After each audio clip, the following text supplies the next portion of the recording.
friends, your participation in the International Education Summit and the early education, the round table, no? Yes. You find some correction in the policy, yeah? Yes, I did. Yeah, yes. the policy makers should be take care of, especially as an expert in the early education industry, is an academics.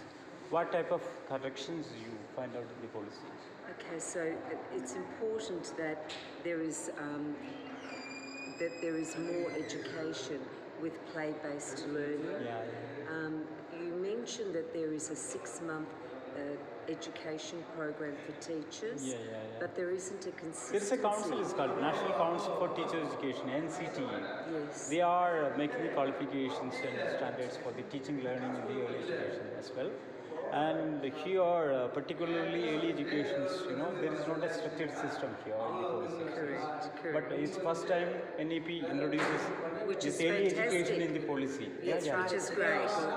But it's a good step. It is, but a lot of people here today were saying that the NEP may not go through, or they're not following the NEP, and that's a problem as well.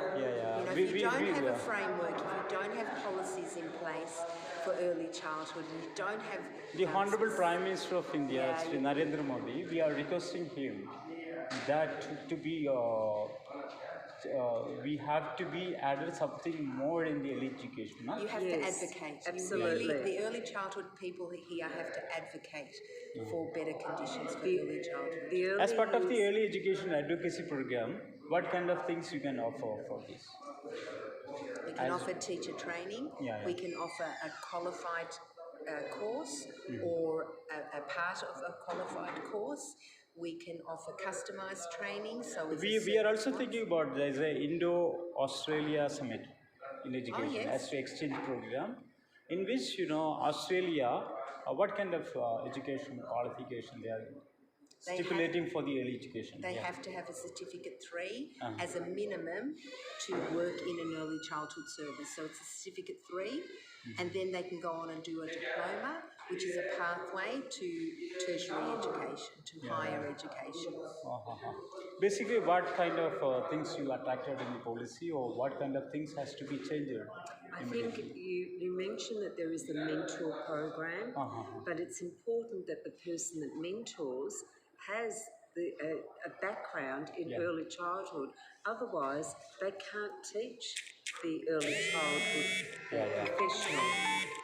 Here, the Chamber of Education and World Montessori Council jointly organizing the International Education Summit on transforming education with NEP, especially focusing on early childhood care and education. Amazing. On November 11th, you can be participating for that, maybe virtual or personally. We are going to take place in Kerala, the Godson country, here in South India. That's in the international terminal of Calicut International Airport.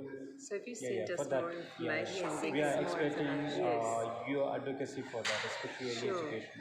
Gifted children, no? We to give that. And finally, what's your message for the people of India as part of implementing this type of policy?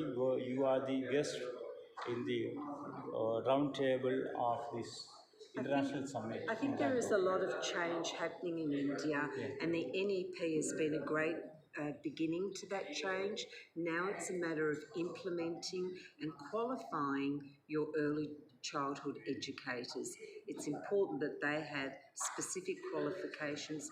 Once you've done that, you can actually provide quality education to children because it is more standardised, and the early childhood teachers will have the necessary knowledge. I also think that you've got a lot of people at this round table who are advocating for change, and they really want to see early childhood becoming more and more important, talked about, and then changes implemented. And unless the NEP is enforced, or policy makers make policy, and there is some sort of an audit system, nothing much will change in India. Thank you so much for having a talk show with the Bambini television that is dedicated for the children, branded for children. Amazing. We have a principle to follow the child, not follow the teacher. Now again we have follow the policy. You can be a policy advocate. Okay. Thank you. Thank you so much. Thank you.